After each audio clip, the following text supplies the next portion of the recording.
Hey, welcome to the Board Game Network. This is James here. I'm going to be showing you how to play New York 1901. This game got an Origins Award nomination for the board game category this year, and it has not been announced who the winner is yet, but this one is in the running. And it also got a Mensa Select Award for this game. 5 games win that one, and so this is one of the 5 top. So it's in the running. It's got 2 awards or nominations in the United States this year alone.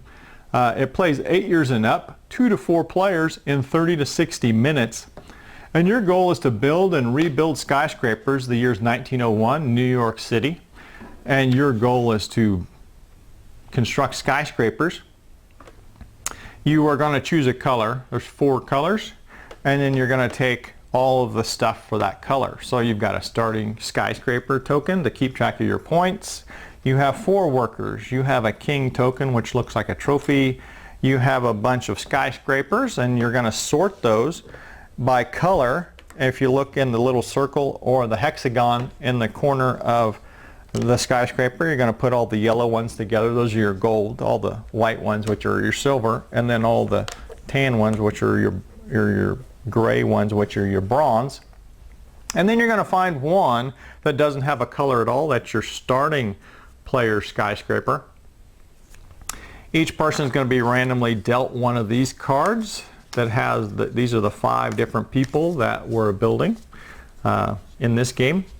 And so depending on who you got dealt, each of these has an icon up in the corner, and it's got a color of that icon. So you've got green for Chris O'Dell and blue for Robert Fletcher.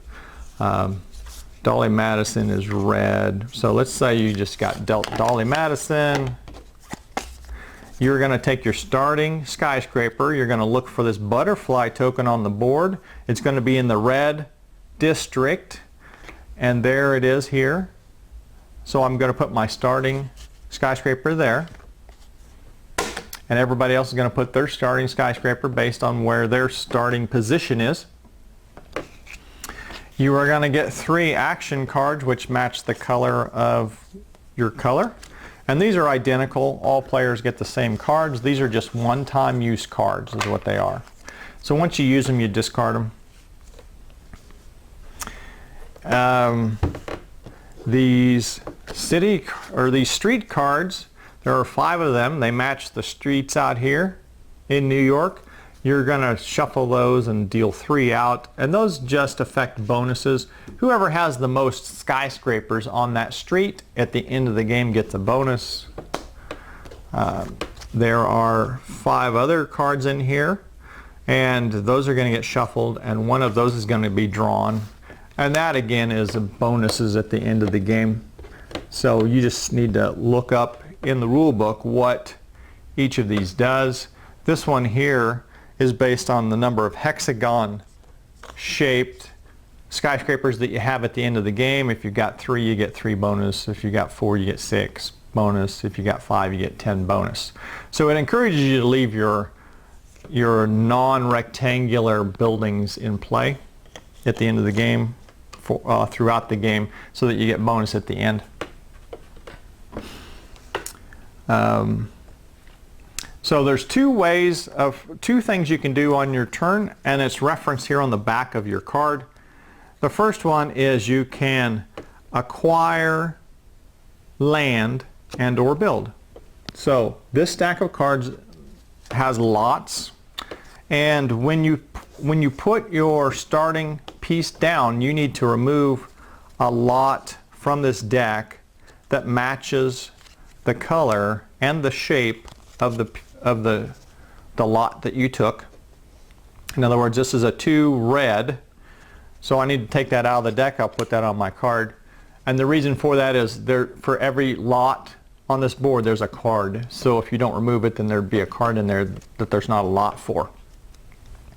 These are called districts. Each color is a district, so there's pink and there's blue and there's green and yellow and red. There's 5 districts, and then within the district there's lots, and lots are by dark outline. and then there's dotted lines to separate the single squares within the lot. But when you get, these cards only have lot sizes of 2 or 3, so when you acquire a lot, it's going to be with a dark outline.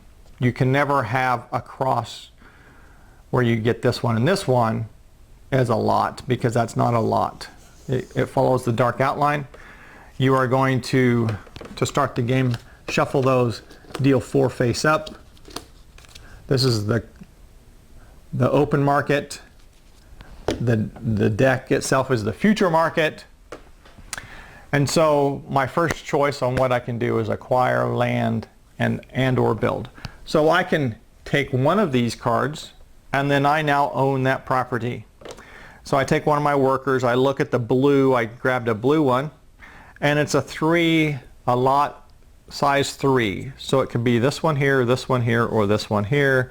Let's just say I took that one for no reason, and then now I own that property. You need to, reading these rules is kind of challenging to keep track of.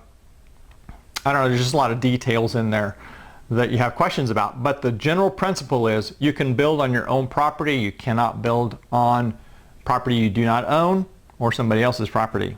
Okay, so now I own that property, and I could build on it if I want to. Remember, it's acquire land and or build, so I can choose to build, and so I take a bronze skyscraper, put it down there, I take my worker back, and I score 2 points. Now I put a 2 on a lot size of 3, that's okay.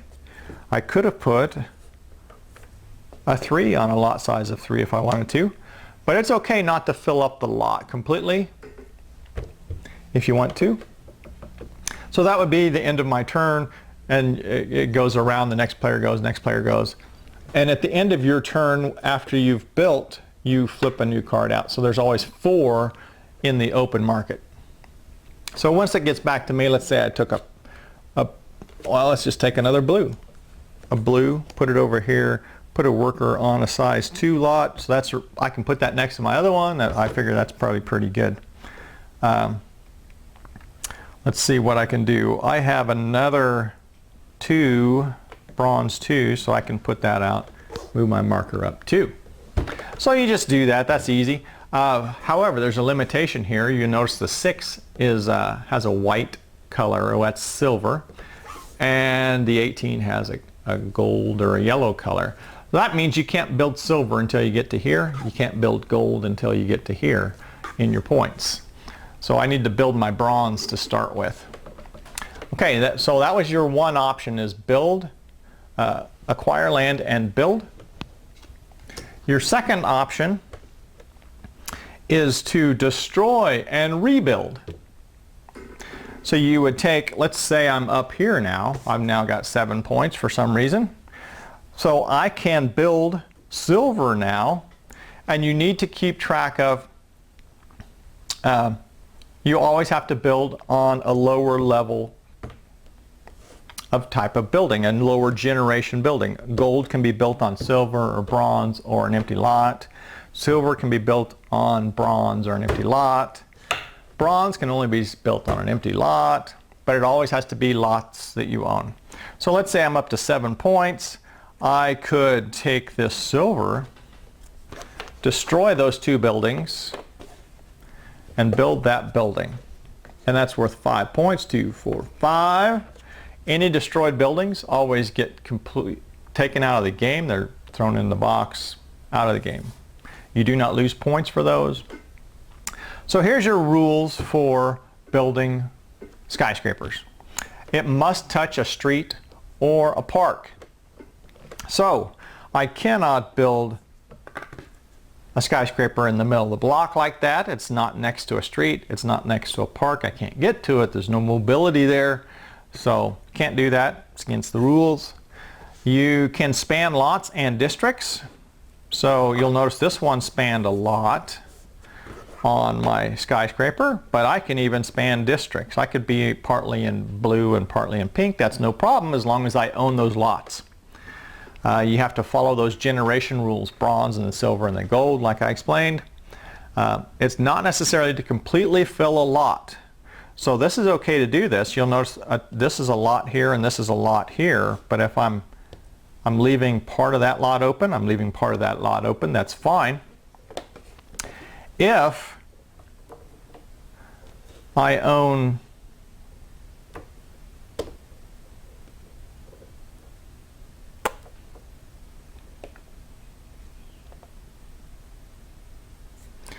let's say I have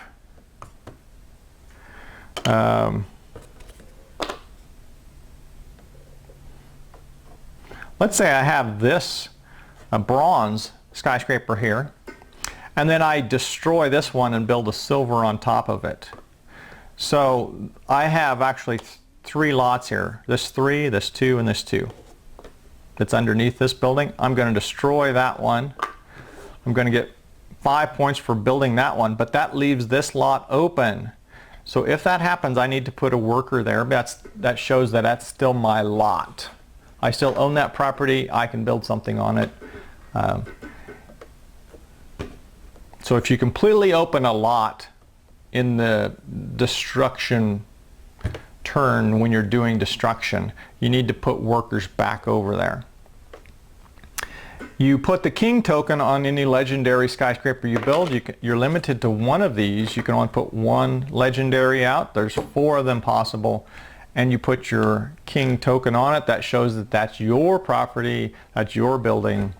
And you can only do 1 of those per game. Demolished games are removed from the game. Demolished buildings are removed from the game. And your buildings can be smaller or larger when you destroy buildings and build new buildings. Your new building can be smaller, it can be larger, as long as you own all the lots that are underneath it. So this game goes until there are only 4 unbuilt skyscrapers in one person's color. So once one person gets down to 4, then that's the last round. The other way the game ends is if there's only 3 cards in the open market, and then the future market is gone. So you've essentially played through the whole deck, and you will run out of lots on the board by then too. And then every player, once somebody's down to 4, or there's only 3 cards here, every player gets 1 more turn except for the current player. So it doesn't go back to the current player that got down to 4 or got down to 3 cards. It goes around the table for everybody else 1 more turn. These action cards you have, there's 3 different ones here. The one that looks like it's got 2 skyscrapers down here on it, this one allows you to build twice in the same turn. So you could put 2 buildings out in 1 turn instead of 1, or you can demolish and rebuild, but you can't demolish and rebuild twice. So you could demolish and rebuild once and then build another building that's not a demolition, but it allows you to build twice. Here's one that's got a circle with an arrow, and that allows you to replace the 4 lot cards. You just take those, shuffle them, stick them back under the bottom of the deck, and deal 4 new ones. You've got another one here that allows you to grab 2 lot cards in the same turn. So remember, you don't get a flip in between until the end of your turn. But those 2 that you take have to be 2s. They can't be there can't be a 3 or 2 3s. It has to be 2 2s. Okay, so that's essentially the whole game, and then you score. And the way the scoring works is you're just on the scoring track already for all the buildings you've built, and then you get a 5-point bonus based on these bonus cards here. So if you've got the most skyscrapers on Broadway, you'll get a 5-point bonus. You got the most skyscrapers on Pines and Thames, you get a 5-point bonus. If you got the most skyscrapers on Nassau and Broad, you get the 5-point bonus. So you look around, you count the number of skyscrapers that are built along those streets, and then score the 5-point bonus. You get 1-point bonus for every unused action card. So if you haven't used them, it gives you a bonus point. And then whoever's got the most points, and that's how you win the game. There's a slight alteration for 2-player games. In a two-player game, you remove the pink cards out of the deck here, and you remove David Schneider from here. He's the pink guy that gives you the pink starting spot. So that eliminates this part of the board for a two-player game. So that's New York 1901. Make sure you tune into all of our How to Play videos here at the Board Game Network and subscribe to our YouTube channel to keep track of all the videos we put up, and like us on Facebook here at the Board Game Network.